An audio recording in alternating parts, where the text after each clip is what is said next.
출발 새 아침.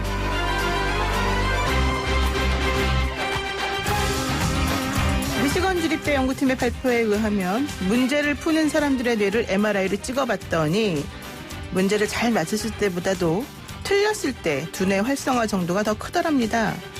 사람들은 무언가 곤란하고 어려운 상황이 되면 이를 해결하기 위해서 자기도 모르게 집중하고 새로운 해결책을 찾는데 온 힘을 쏟으면서 발전할 수밖에 없다는 거죠.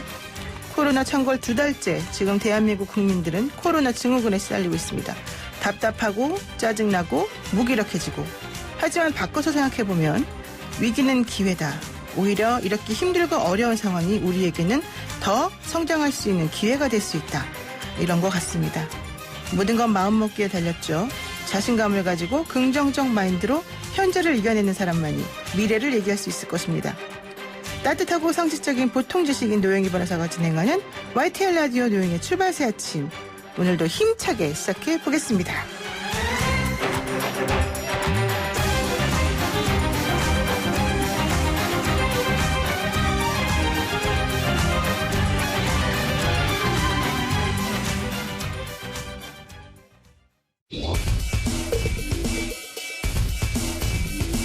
막히는 출근길 뉴스엔 급행 열차를 타라.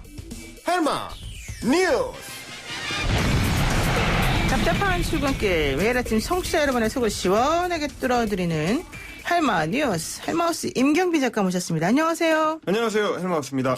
임경비 작가를 딱 보면 공부 되게 잘하게 생겼는데 학교 다닐 때 공부 잘했어요? 저는 이제 축구 좋아해가지고 친구들하고 이제 축구를 많이 하긴 했는데 공부하고는 이제 뭐 그렇게 썩 이렇게 인연이 깊은 사이는 아니었습니다. 그래도 축구할 때 이제 어려움이 막 있잖아요. 자기도 모르게. 네. 그럴 때는 좀 더 머리를 쓰게 되고 뭔가 네. 좀 방법을 찾아보게 되고 노력을 더 하게 되던가요? 네. 그런 꼼수에는 제가 좀 능하긴 했습니다. 꼼수에 능해요. 네. 그러니까 중요한 거는 이렇게 어려운 일이 닥치면 닥칠수록 도전의식이 생기기도 하고 그래서 그렇죠. 더 오히려 좀 자극이 되고 잘 될 수 있다. 이런 것 같아서 요즘에 이제 우리도 한번 그렇게 네. 해보자. 이런 취지로 말씀을 제가 드렸습니다. 알겠습니다. 사실 뭐 공부 잘하는 게 뭐 중요하겠습니까? 노력하는 게 중요하죠. 그럼요. 네. 자, 오늘 첫 번째 소식이 뭘까요? 자, 일본이 한국에 대해서 이제 사실상 빗장을 걸어 잠그는 조치를 취했습니다. 네. 어제 일본이 이제 코로나19 대책을 새로 내놨는데 그 한국과 중국으로부터 입국자에 대해서는 2주간의 격리 조치를 취하겠다. 그리고 홍콩, 마카오, 한국에 대한 90일 무비자 입국 특례 이것도 일시 중단을 하겠다. 네. 그리고 이제 경상북도의 7개 지역에 대해서 최근 14일 이내에 체류한 외국인은 입국을 거부하겠다.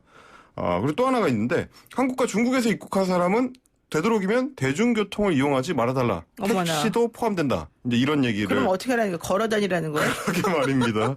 그러니까 사실은 네. 이런 조치들이 보면 엄청난 불편을 감수해야 되는 거기 때문에 사실상 일본으로 가는 여행객들은 이렇게 되면 발길이 이제 완전히 끊어질 것으로 보입니다. 아니 근데 솔직히 우리도 일본 가기 싫지 않습니까? 일본은 지금 제대로 검사도 안 해가지고 예. 지역감이 어느 정도 퍼졌는지도 모르고 오히려 시한폭탄이다 이런 얘기도 하던데요. 바로 그렇습니다. 우리로서는 조금 어이없는 조치가 아닐 수 없는데요. 이거 누가 누구한테 지금 오지 말라는 거냐. 이제 네. 이런 마당인데 어제 이제 CNN 그 기사 제목 보니까 일본의 바이러스 감염은 빙산의 일각일 수 있다라고 그렇죠. 되어 있습니다. 네. 그러면서 이제 CNN에 소개한 게 한국은 수만 건의 검사를 해서 6천 건 이상의 감염자를 밝혀냈는데 네. 일본 정부는 하루에 자기들 말로는 3,500건 검사가 가능하다고 해놓고 정작 누적 검사 수가 8,000건밖에 안 된다. 그래놓고도 확진자가 크루즈 제외하면 300명밖에 안 된다. 이거는 실제로는 환자를 제대로 걸러내지 못하고 있다. 이런 지적을 했었습니다. 맞아요. 그래서 이제 어제 우리 그 김상조 청와대 정책실장도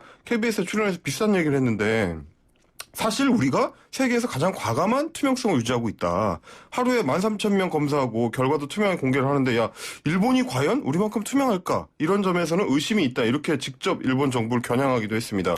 아니 근데 우리 정부 너무 착한 거 아니에요? 아예 우리도 조금 좀 이렇게 은폐하거나 네. 좀 덜 공개를 하면 어때요? 뭐 혹은 뭐 이제 우리도 똑같은 조치를 취하거나 이제 이런 말씀을 해주시는 분들이 있는데 오히려 어떻게 보면 이제 길게 보면 장기적으로 보면 한국 정부가 굉장히 좀 그 대국적인 어떤 마인드를 가지고 있다. 뭐 선진국스러운 원래 그랬어요, 우리가 일본보다는. 그런 마인드를 가지고 있다. 네. 이런 이제 그 모습을 보여주는 걸로 비춰질 수도 있을 것 같고요. 네. 아무튼 우리로서는 지금 이제 한중일 3국이 뭐 이번 코로나19 사태 관련해가지고 그런대로 국제 공조를 잘 유지를 하고 있었는데 이렇게 상대에 대한 신뢰를 깨뜨리는 이 뒤통수를 치는 일을 벌이는 거 앞으로 좀 두고두고 기억할 일일 것 같습니다. 그리고 우리를 그렇게 걱정하면 마스크라도 좀 보내주지. 그래도 중국은 보내주고 있는데요, 참. 어쨌든 간에요. 이런 일본의 이번 조치는 결국 도쿄올림픽 때문이 아닙니까? 그렇습니다. 지금 IOC하고 국제사회에서 계속해서 연기론 그리고 취소론이 나오고 있는 상황이라서 일본의 아베 정부 입장에서는 마음이 좀 급해졌다 이렇게 해석이 되고 있습니다. 특히 최근에 이제 비상사태를 선포한 홋카이도를 비롯해서 곳곳에서 이제 지역 감염 사례가 발생하고 있고 뭐 일본 국내에서도 우리는 제대로 지금 검사 안 하고 있는 거 아니냐. 네. 그래서 이제 올림픽 때문에 확진자 숫자 줄이려고 제대로 방역 안 하고 있다. 이런 비판이 터져 나오면서 이제 아베 총리 지지율도 이제 크게 떨어진 상황입니다. 그래서 이제 결국 정치적 위기를 돌파해 보려고 급하게 이런 정치적 제스처를 취하는 거 아니냐. 특히 뭐 잘 보시면 이미 확진자가 3,000명을 넘었고 사망자도 100명이 넘는 뭐 이탈리아라든지 확진자 400명 넘어서 급속하게 확산되고 있는 어떤 독일이라든지 네. 이런 유럽 국가들에 대해서는 비슷한 조치를 안 취하고 있습니다.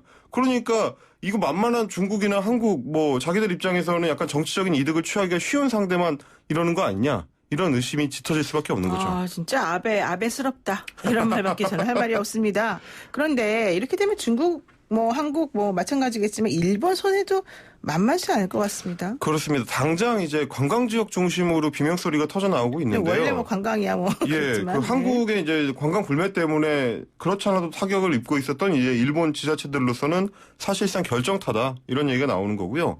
게다가 이제 그동안 한국 관광객들의 빈자리를 다소 채워줬던 게 중국인들인데 그렇죠. 이렇게 되면 이제 뭐 중국인들도 끊기게 되고 한중일의 이 삼국의 소위 제조업 밸류체인이라고 하는데요. 서로 이제 공조해서 돌아가는 거. 네. 이게 이제 일본이 먼저 뒤통수를 쳐보는 셈이 되기 때문에 아마 두고두고 일본의 국익에 이제 발목을 잡는 결과가 될 거다. 국제 신뢰를 깎아먹은 어떤 이 응징을 당하게 될 것이다. 이런 면에서 이제 회의적인 조치라고 저는 생각을 하고 있습니다. 근데 어차피 일본은요 지정학적으로 섬나라이고 예. 우리밖에 없어요 옆에. 그렇죠. 그러면은 이제 이렇게 되면 고립되겠다 스스로 고립을 예. 자초한다 이런 뜻이 될까요? 예, 그러니까 일본 정부 입장에서는 항상 우리는 미국만 보고 간다 이제 이런 입장이긴 했는데 미국도 가기 싫을 것 같은데 이번에. 그러게 말입니다. 지금 이 상황에서는 사실 어떤 산업적인 측면에서는 오히려 이제 한국, 중국하고 밀착도가 훨씬 그럼요. 높은데 네. 지금 너무 단견이다 이런 생각이 들게 됩니다. 네 좋습니다. 자, 두 번째 소식은 뭘까요? 자, 코로나19가 무서운 속도로 확산이 되면서 전 세계에서 각종 방역 물품 대란이 일어나고 있다는 소식입니다. 특히 이제 진단키트하고 마스크 생산에 있어서는 우리는 어느 정도 공장 라인, 생산 라인을 갖추고 있었는데, 그런 우리나 이제 중국에 비해서 주로 입국 제한 조치만 내놓고 손 놓고 있었던 이제 유럽과 북미 국가들에서 그야말로 비명 소리가 터져나오고 있다. 이런 네, 소식입니다. 그렇군요. 그렇다라고 한다면 우리가 그래도 이제 마스크 대란은 다른 나라에 비해서 오히려 양호하다 이런 생각을 할 수 있는 건가요? 예, 이제 원래 유럽이나 북미 사람들은 마스크를 잘 안 씁니다. 이제 문화적인 좀 배경이 좀 다른데요. 네. 우리만 해도 미세먼지로 오래 고통을 받아오는 바람에 네. 오히려 그 마스크 공장들이 잘 돌아간다. 네. 이런 이제 이 아이러니가 있었는데 조금씩 좀 분위기가 달라지고 있다는 소식입니다. 네. 그 누적 확진자가 300명을 넘긴 프랑스에서는 일단 물량 자체가 별로 없어서요. 이미 네. 지난주에 프랑스 정부는 의료 종사자하고 보건위생 취약자 중심으로 이제 마스크를 공급하겠다 이런 지침을 내렸는데 네. 현장에서는 좀 소용이 없는 모습입니다. 품절 사태에 이어서 가격이 두세 배까지 이제 급등을 하자 급기야는 어제는 어떤 조치가 나왔느냐면 처방전이 있는 환자한테만 마스크를 팔 수 있다. 이제 이런 조치를 취했습니다. 처방전이요? 예, 처방전을 받아야만 마스크를 살 수 있다. 처방전이 필요한 게 됐군요. 이제. 그렇습니다. 그래서 일반인들은 약국에서 아예 마스크를 살 수도 없게 된 상황이고요. 네. 미국이나 호주에서도 지금 마스크 품귀 현상으로 가격이 치솟고 있는데 이런 와중에 엉뚱하게 화장지 사재기까지 지금 발생하고 있다. 이런 소식입니다. 그러니까 저도 이 얘기 듣고 깜짝 놀랐는데 이게 가짜뉴스 때문이라면서요? 예, 그렇습니다. 이제 SNS를 통해서 마스크가 이 화장지하고 재료가 같다. 이런 루머가 이제 퍼진 건데 그러니까 중국에서 자기들 마스크를 생산하려고 화장지 재료를 수입하고 있다. 곧 품귀 현상이 일어날 거다. 이제 이런 주장들이 확산이 되면서 불안 심리를 자극을 한 겁니다. 급기야 이제 어제는 호주 총리까지 나서가지고 패닉에 빠지지 마십시오. 이제 물건 구매하는 거 좀 자제하십시오. 이제 진정할 것을 촉구하고 나설 정도로 지금 이제 전 세계에서 코로나19 관련된 공포가 커지고 있는 상황입니다. 어쨌든 가짜뉴스 덕분에 화장지 제조업체는 좀 기쁠까요? 자, 예. 그리고 국내 기업들한테 그 진단키트를 좀 보내달라 이런 나라도 많다고 들었어요. 예, 지역 감염이 이제 확인되면서 유럽 국가들이 급해졌기 때문입니다. 지금까지는 손 놓고 있느라고 이제 진단키트 개발을 제대로 안 해놨는데 네. 그렇게 보면 검사 실적도 엄청 많고 정확도도 엄청나게 높고 빠르게 많이 생산할 여유가 있는 데가 어디냐. 게다가 수출까지 할 수 있는 여유가 있는 데가 어디냐 하면 전 세계에 한국밖에 없더라는 거죠. 그래서 진단키트 전문 기업인 시젠의 유럽연합을 중심으로 세계 30여 개 국가로부터 진단키트 주문이 몰려들고 있다고 합니다. 그래서 네. 그중에서도 10여 개 국가에서는 정부 차원에서 긴급 요청한다. 우리 빨리 달라. 네. 이렇게 하고 있다는 소식이고 그러다 보니까 이제 기사에는 그 재밌는 댓글들이 많이 달렸는데 네. 얼마 전에 한국인 여행객들을 홀대해가지고 이제 격리 조치 논란이 있었던 그 이스라엘 같은 나라 이런 데는 3배 가격을 받아라 이런 댓글도 달렸습니다. 뭐 이스라엘, 베트남 이런 데는 아예 주지 말아라 이런 댓글을 저는 달고 싶네요 개인적으로. 네. 자, 세 번째 소식은 뭡니까? 어제 미래통합당에서 이제 거물급 정치인들에 대한 이제 공천 배제, 네. 컷오프 조치가 줄줄이 나와서 화제가 됐습니다. 그동안 수도권 험지 출마 얘기가 계속 논란이 있었는데 그 홍준표 전 대표하고 김태호 경남도지사도 컷오프가 됐고요. 네. 이주영 국회 부의장이나 이제 이인재 전 의원 같은 거물급들도 컷오프가 됐습니다. 특히 이제 관심을 모았던 홍 전 대표하고 김태호 전 지사, 그거에 대해서 이제 기자들이 질문을 했는데요. 김영호 공관위원장한테 앞으로 혹시 다른 선거구에 차출할 생각 없느냐 이렇게 물었는데, 그럴 생각 없다. 이렇게 보면 된다라고 그러니까 전략 나가라 말했습니다. 이거예요 그러면? 예, 이렇게 되면 이제 사실상 미래통합당 후보로 이번 선거에는 나설 수가 없게 된 겁니다. 그러면은 이분들 발끈할 것 같은데 지금 무소속으로 나가겠다고 벌써 선언한 분이 계시죠? 예, 김태호 경남도지사가 어제 사실상 무소속 출마를 선언을 네, 했고요. 전 지사가. 네. 예, 그렇습니다. 경남 전 지사. 네. 그리고 이제 홍준표 전 대표 같은 경우도 그동안 계속 그 공언을 해왔습니다. 이렇게 되면은 컷오프하면 탈당 후에 무소속 출마 불사하겠다. 2, 3일간 숙고해보겠다 이런 얘기를 했죠. 예, 그 정치인의 언어라는 게 숙고해보겠다는 것은 그쪽으로 판단하고 있다. 이렇게 볼 수 있기 때문에 그렇군요. 홍 전 대표도 사실상 무소속 출마를 할 것으로 지금 예상이 됩니다. 그래요? 게다가 이게 전략 공천이 쏟아지면서 당의 일각에서는 그 또 다른 논란도 촉발되고 있다. 이런 소식이 있습니다. 어떤 논란이 지금 촉발되고 있는 겁니까? 네, 김영호 공관위원장이 그동안 이제 혁신 공천을 밀어붙이면서 평가가 상당히 좋은 편이었는데 네. 최근에는 최측근 인사들이 단수 공천자로 이제 확정되는 사례가 늘어나면서 네. 소위 이제 김영호판 사천 논란이 불거지고 있는 겁니다. 그렇군요. 그러니까 이제 공천권을 사적으로 사용하는 거 아니냐 이런 얘기인데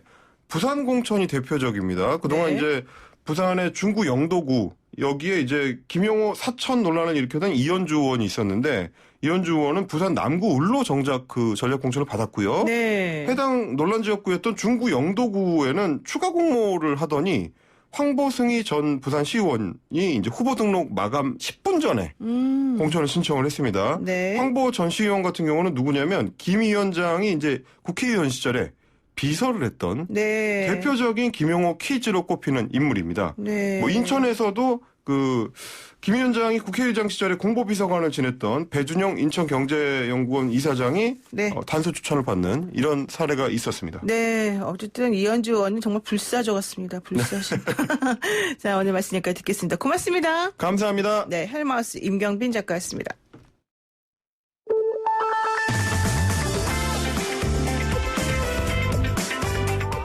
영희와 함께하는 슬기로운 출근길 노영희의 출발 새 아침은 청취자 여러분과 함께 만들어갑니다.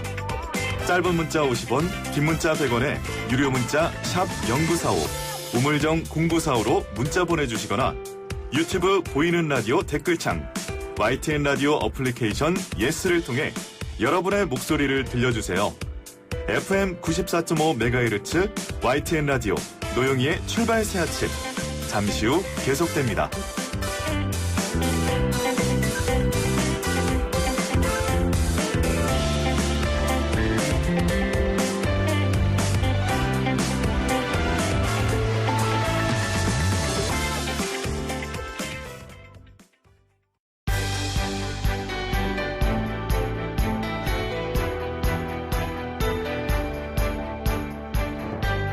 한국 정치를 풀어내는 토론 사이다. 한국 정치를 풀어내는 토론 사이다.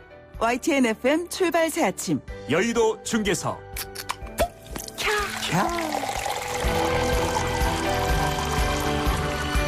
네, 얼음을 그냥 쫙 넣어가지고 콜라나 사이다를 쫙 뿌리면 엄청 시원할 것 같습니다. 더불어민주당 서른 최고위원 나오셨고요. 안녕하세요. 네, 반갑습니다. 민주당의 서른입니다. 네, 미래통합당 홍문표 의원 함께합니다. 안녕하십니까? 미래통합당의 홍문표입니다. 네, 요즘에 정말 두 분 다 바쁘실 것 같습니다. 좀 어떠세요? 근데 의외로 선거운동을 못하니까요. 선거도 못 하시니까, 예. 바쁘다기보다는 가슴만 답답하죠. 어제는 방역을 일부러 해봤는데요. 길거리가 완전히 점심시간인데도 텅 비었어요. 네, 맞아요. 보통 심각한 상황이 아니에요. 다니는 사람도 너무 없고요. 걱정스러워요. 네, 그렇군요. 그래도 최고위원이시니까 좀 괜찮지 않으세요, 당에서? 당에서 해야 할 일들은 많죠. 논의해야 될 게 많아서 지금 공천 과정이기 때문에 네. 논의해야 될 게 많아서 지금 바로 또 회의하러 가야 될 것 같습니다. 그렇군요. 네. 딴 때보다 표정이 좀 어두우신 것 같아서 걱정도 됩니다만은 그래도 뭐 최고위원이시니까 우리가 걱정할 필요는 좀 덜겠죠. 자, 우리 홍 의원님은 어떠세요?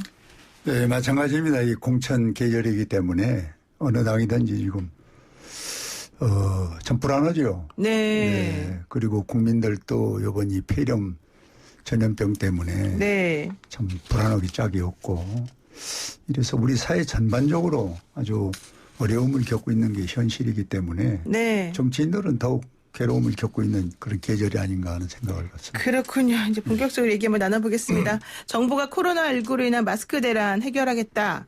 그래서 전산 시스템 DUR이라고 그러던데 주민등록번호까지 입력을 하면서 마스크 중복 구매를 막겠다. 그리고 마스크 사기 오부제를 도입하겠다. 이런 얘기 했단 말입니다. 우선 여당의 의원이시니까 우리 서른 의원님 어떻습니까? 예, 참 국민들께서 마스크로 인해 가지고 큰 불편을 겪고 계시는데 참 죄송할 짝이 없습니다. 그런데 이제 보니까 하루 생산량이 한 1,000만 개 정도 돼요. 근데 우리 그 경제 활동 인구를 보면 한 2,800만 대입니다. 매일 한 장씩 쓴다고 치면은 턱없이 부족하죠. 그래서 지금까지는 국민들께서 불편함을 참고 계시는데 이제 아까 말씀하신 대로 오부제를 하고 네. 이렇게 진행을 하면은 조금 나아질 것 같습니다. 이를테면 지금 수출을 지금 중지를 시켰거든요. 네. 생산 10%만 수출하도록 했는데 그것도 중지를 시켰습니다. 못하게 전액 제한을 했고 공적 물량을 50%에서 80%로 확대를 해가지고 한 1,100만 개 이상 공적 물량으로 확보를 하도록 했기 때문에 네. 조금 그 진정이 될 거라 생각하고 네. 근데 오부제를 하게 되면 참 이거 불편하기 짝이 없는 일인데 그렇죠. 그래도 생산량이 턱없이 부족하기 때문에 오부제를 하게 되면은 질서 있는 그런 그 소비가 가능하지 않겠나 이렇게 생각합니다. 그리고 뭐 대신해서 애들 거를 사줄 수도 없기 때문에 이 부분도 좀 문제가 해결되는 거 아니냐 뭐 이런 논의도 있긴 합니다만은 어떻게 보세요, 홍 의원님? 이 중국 우한 폐렴 전염병은 참 우리 대한민국 역사상 이런 시련을 겪은 적이 전 없다고 생각이 됩니다. 네. 지금 42분이 돌아가셨지 않습니까? 네. 오늘 아침 현재 그리고 또 6천 명이 넘는 지금 확진 환자가 네. 고통을 당하고 있는데 여기에는 뭐 원인도 문제지만은 대처 방법이 네. 저는 우리 정부가 좀 소홀하고 또 제대로 파악을 못한 상태에서 오늘의 현상이 저는 더 커졌다. 이렇게 봅니다.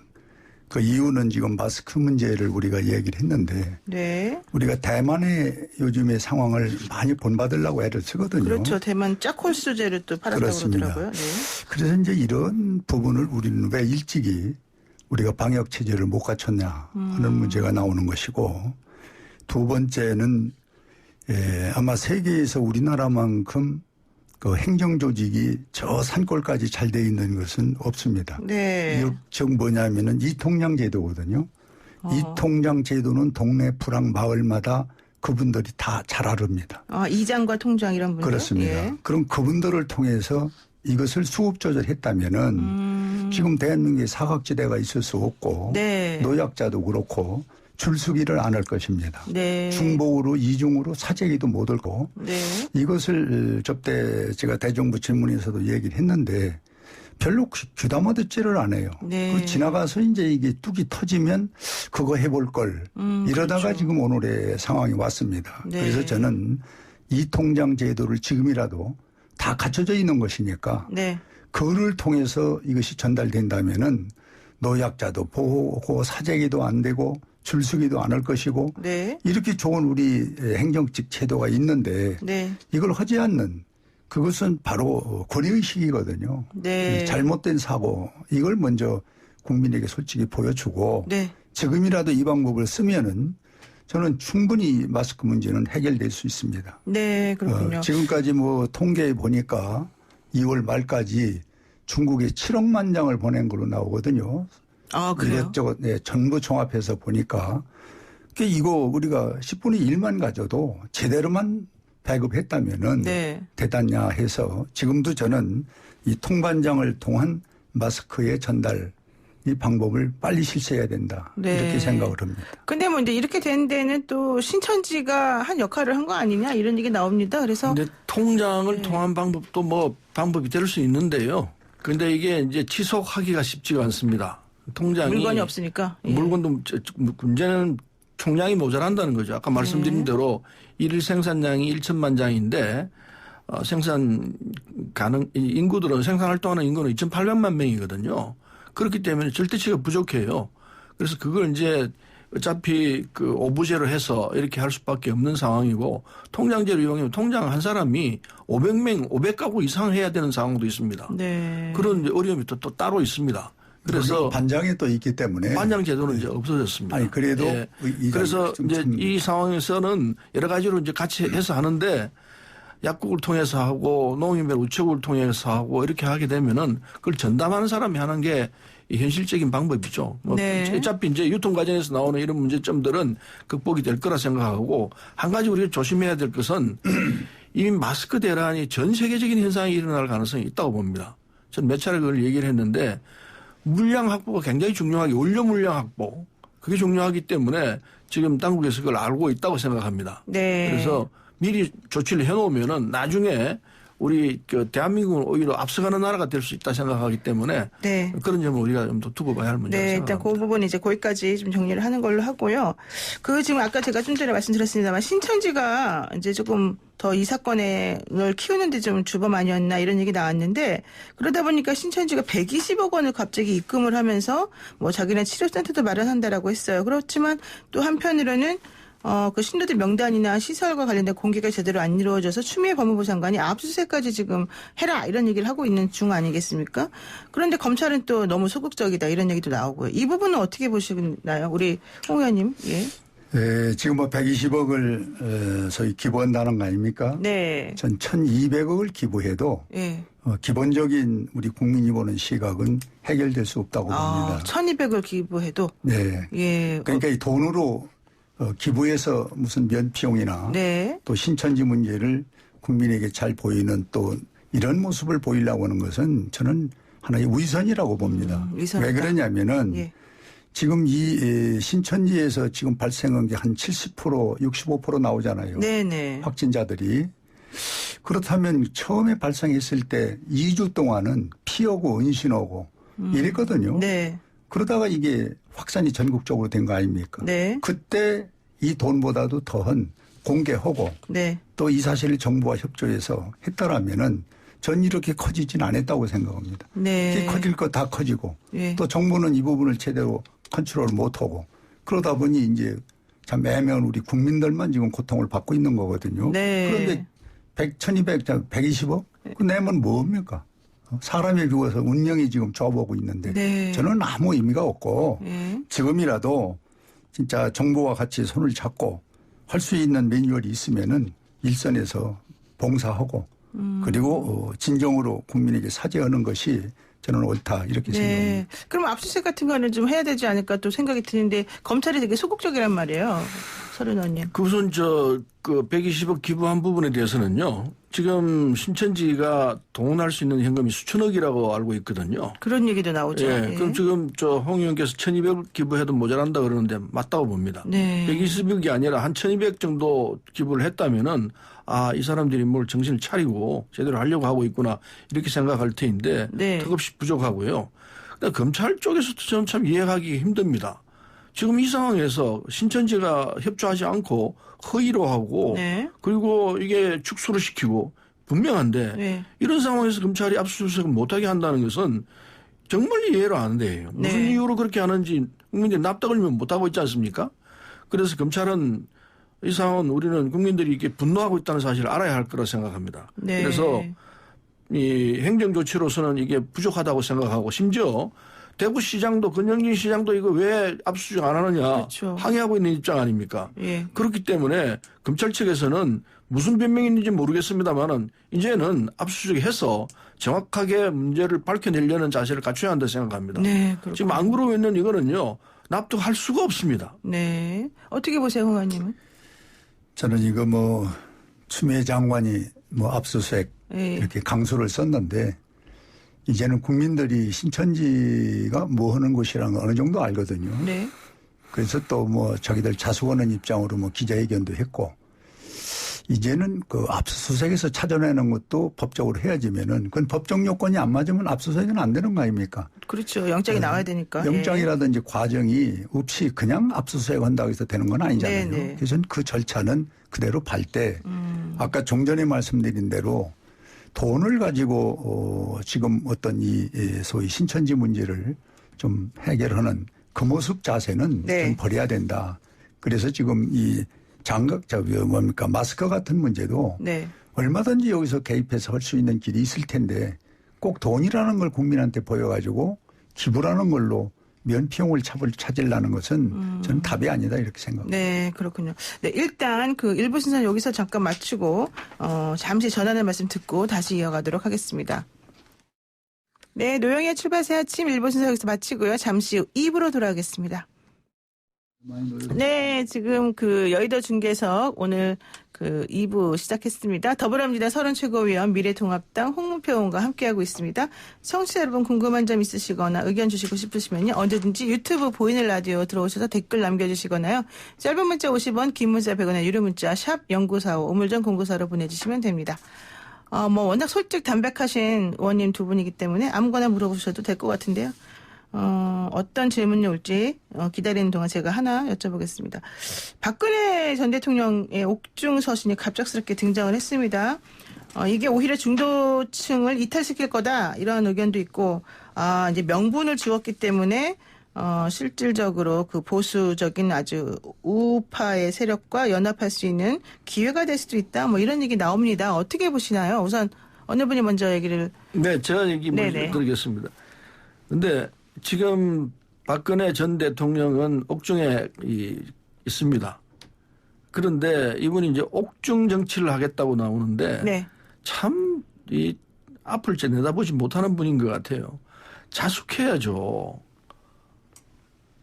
형이 확정이 된 상태가 일부는 형이 확정됐고 일부는 좀 재판을 하고 있는 상태입니다. 그렇기 때문에 이 정치에 관여할 자격이 비선거권이 없습니다. 선거권이 없습니다.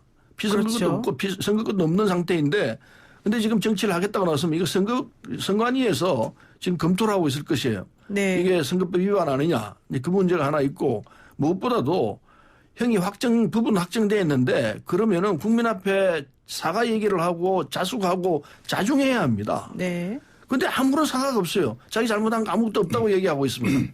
왜 그럼 헌재에서 전원일치로 유죄 판결을 했겠습니까? 그리고 촛불혁명을 이렇게 해가지고 국민들에게 전 세계 망신을 당하면서 이런 대통령이 세상에 어디냐 이래가지고 다 당했던 건데 그 부분에 대해서 사과 없이 아무런 잘못에 대한 유침이 없이 지금 이렇게 뻣뻣하게 이렇게 나온다면은 저는 제가 생각할 때 중도층에 있는 국민들이 절대로 이 부분에 대해서 좋게 생각하지 않을 거라고 봅니다.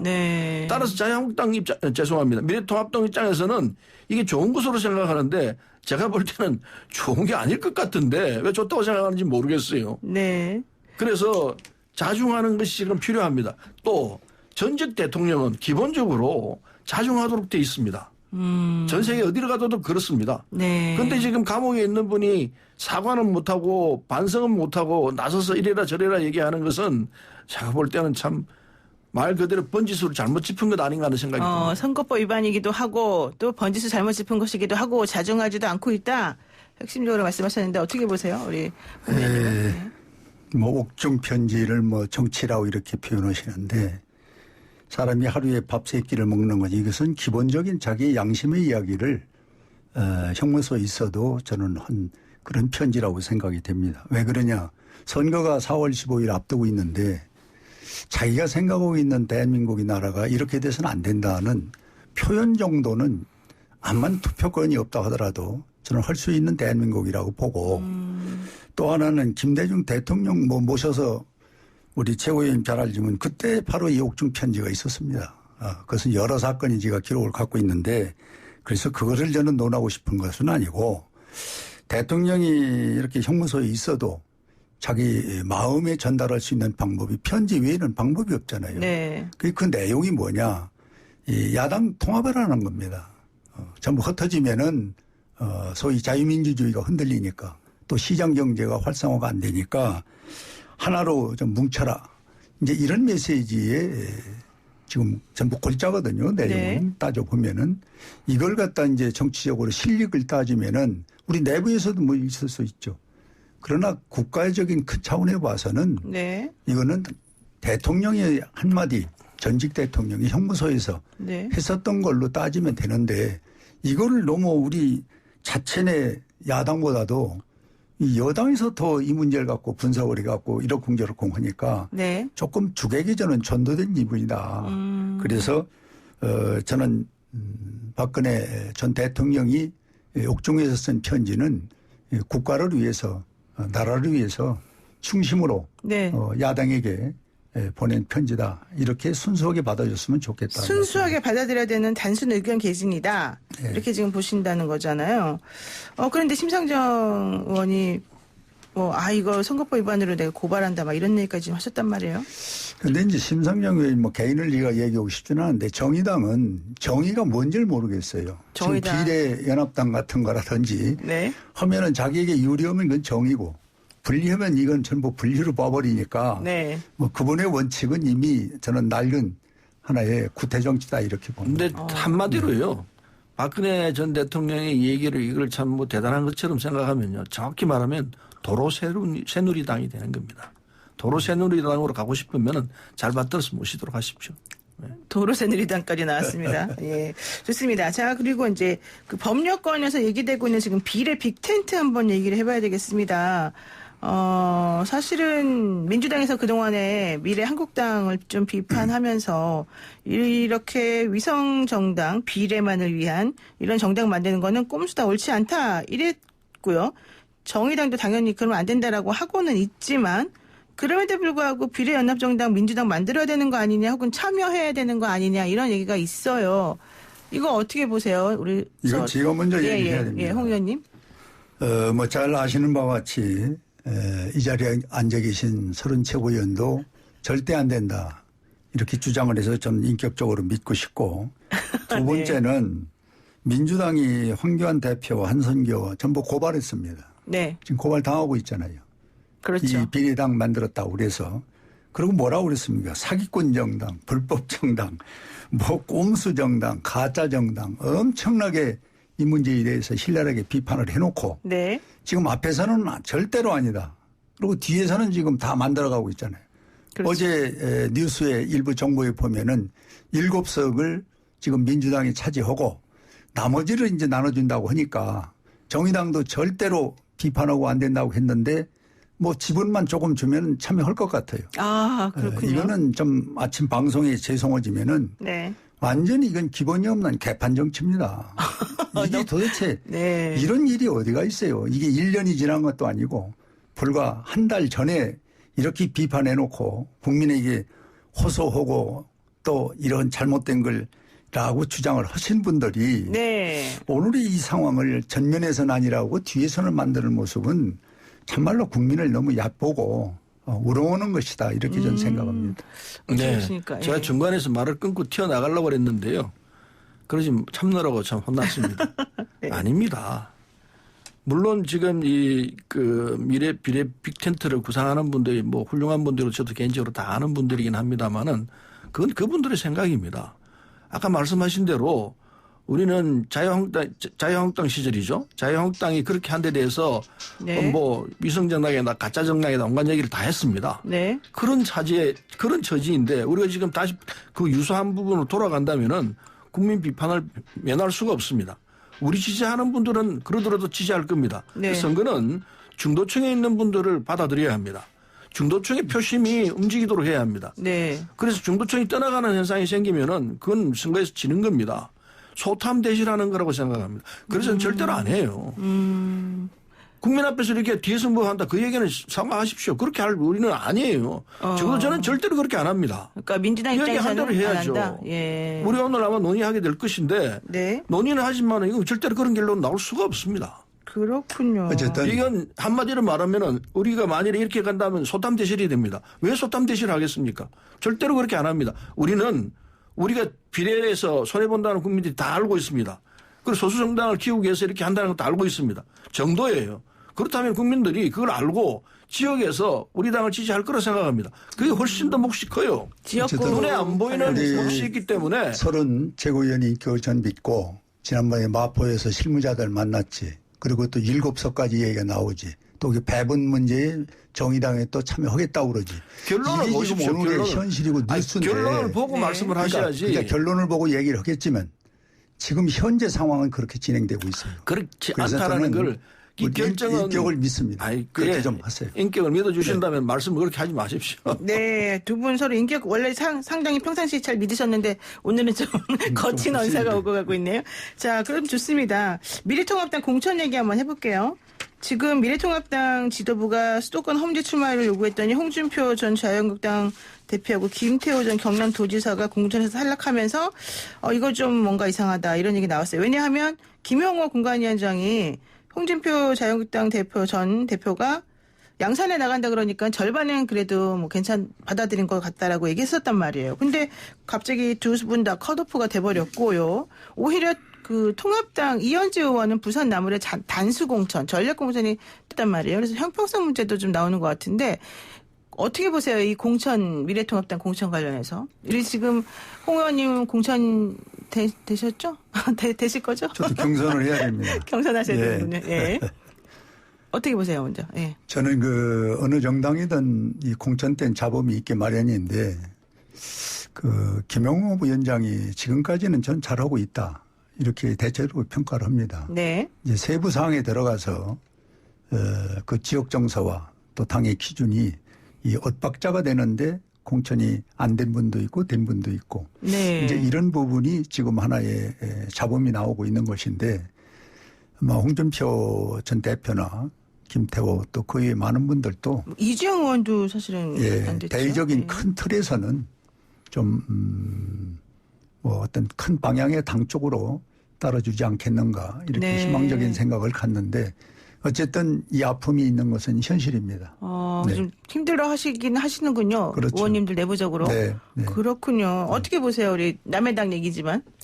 이게 이제 공천 제도가 이게 이제 참 보면은 공천할 때 되면은 시스템이 있는데도 불구하고 그 시스템이 허물어지는 게 이제 남의 당 얘기를 해서 죄송합니다만 미래통합당일 것 같습니다. 우리도 그런 경험을 했습니다. 네. 그래서 과거에 이해찬 대표가 공천을 못 받고 무소속으로 출마하고 그랬지 않습니까? 그랬죠. 그래서 이해찬 대표는 대표가 되고 난 뒤에 입당해가지고 다시 입당해서 대표가 됐죠. 되고 난 뒤에 절대로 이런 짓은 안 한다. 그래서 시스템으로 하자. 그래서 우리 당은 이제 시스템 공천을 하고 있습니다. 네. 과거에 비하면은 우리 당이 공천으로 겪는 홍역의 정도는 아마 10분의 1도 안 될 거예요.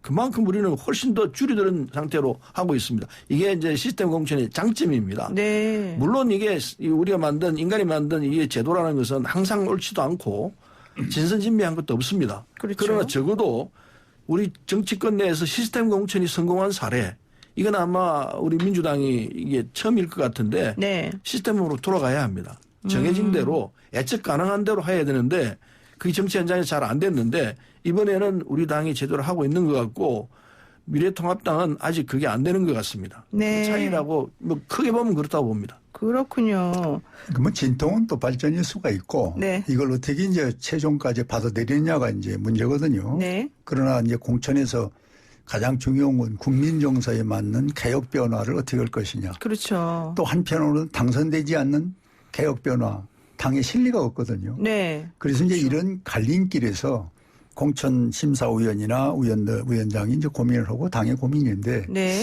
아마 저는 대승적인 차원에서 그래도 이 대승의 어떤 깊은 뜻을 다 그분들이 한번 지도를 했던 분들이기 때문에 받아들이지 않겠는가 이렇게 희망적인 생각을 갖고 있습니다. 사실 뭐 선거는 이겨야 되는 거 아니냐 이게 그렇습니다. 진리다 뭐 이런 얘기 나오는데요. 네네. 지금 힘든 시기를 함께 이겨내고 있는 이 양당, 이 거대 양당들 정치권에서부터 이제 우리 국민들 힘들어하는 국민들에게 희망을 좀 주셔야 될 것 같아요. 좀 해주고 싶으신 전하고 싶은 이야기가 있다면 어떤 게 있을까요? 의원님들 요즘 입법은 어디 가고 맨날 공천만 싸우나 이런 얘기도 나오던데요. 먼저 코로나를 이겨야 하거든요. 네. 코로나를 이기는 방법은 국민들은 이길 자세를 갖추고 있는 것 같습니다. 대구에 있는 분들도 아주 성숙하게 잘 대처를 하시는 것 같고 정치권이 문제일 것 같아요. 네. 정치권이 적어도 이 상황에서는 안 싸워야 합니다. 그렇죠. 보통 때는 싸워야 합니다. 네. 이게 치열하게 싸워야 되죠. 그러나 이런 상황에서는 전 국민이 지금 고통을 당하고 있는 상황에서는 정말로 손을 맞잡아야 합니다. 지금이 딱 손 맞잡을 때예요. 그래서 이때는 정말 정쟁 중단 선언하고 같이 가자 이래야 야당이 표를 받는다고 생각해요. 네. 그럴 용기가 없는 게 참 안타까워요. 과감하게 나와가지고 정쟁 중단 선언하고 같이 가자. 이건 우리가 이겨내야 한다. 이렇게 나가면은 네. 국민들이 얼마나 야당을 지지하겠냐 이거예요. 왜 그걸 못하냐 이거예요. 난 그걸 말씀드리고 싶고 그리고 이 나머지 세부적인 문제는 우리 정부가 제대로 할 수 있도록 격려를 좀 해줘야 합니다. 네. 정부가 최선을 다해서 할 수 있도록 용기를 주고 못하는 부분이 있으면 지적을 해야죠. 네. 그러나 제대로 가고 있는 부분에 대해서 그냥 억지로 공격을 하고 있는 이런 현상은 국민들이 다 보고 있습니다. 네. 그래서 그건 좋은 방법이 아니라는 걸 정말 말씀드리고 그러니까 싶습니다. 지금은 초당적 협력이 필요한 때이고 우리 국민이 지금 코로나를 이겨내야 되는 힘든 상황이기 때문에 좀 서로 협조하자 이런 얘기시고요. 홍 의원님. 저희 미래통합당은 적극 협조를 합니다. 추경도 지금 우리가 좀 더 했으면 하는 생각을 도려 가지고 있을 정도로 네네. 추경이 적극적이라는 말씀을 드리고 이 우한 소위 폐렴 이 전염병에 대해서 네. 이 한국말을 쓰지 않고 식구라고 우리가 표현하는 거는 이 WTO 규정이라고 하지 않습니까? 예, 그 규정에서 그랬다고 네. 하더라고요. 그래도 자국민에게 빨리 알아듣고 홍보하고 이 방역할 수 있는 용어를 써야 되는 겁니다. 네네. 국민을 위해서. 그런데 왜 중국 우한 폐렴이라는 거 우리는 못 씁니까? 왜 네. 눈치를 봐가면 이 용어 하나 제대로 못 쓰고 있는 네. 이게 저는 안타깝다는 말씀을 드리고 예. 지금이라도 저는 대만의 그 방역 체계를 빨리 좀 배워가지고 하지 않으면은 이게 인재로 마무리가 될 겁니다. 네, 그렇군요. 그래서 참 재앙이 네. 인재가 될 수가 있기 때문에 네. 이것을 좀 잘해줬으면 좋겠고 그다음에 이제 정치는 저는 이번 4월 15일 정치는 자유민주주의 국가를 지킬 수 있느냐 네. 우리 국민들의 힘으로 또 시장 경제를 우리가 활성화할 수 있냐 예. 이런 중대한 기로의 전 선거이기 때문에 네. 이번 선거의 모든 방향은 저는 이제 생활 정치로 네. 이렇게 정치가 좀 옮겨갔으면 좋겠어요. 예. 싸우고 투쟁하는 것이 아니라 네. 생활 정치로 그런 그렇습니다. 제안을 좀 드리고 싶습니다. 네, 좋습니다. 오늘 말씀 여기까지 드려야 될 것 같고요. 지금 홍문표 의원께서는 그래서 관련해서 입법도 지금 제안하시고 계시고 네. 좀 열심히 하고 계신 것 같습니다. 오늘 말씀 여기까지 듣겠습니다. 네. 고맙습니다. 고맙습니다. 네, 지금까지 더불어민주당 서른최고위원 미래통합당 홍문표 의원이었습니다. FM 94.5MHz YTN 라디오 노영의 출발새 아침 8시 정각에 돌아오겠습니다.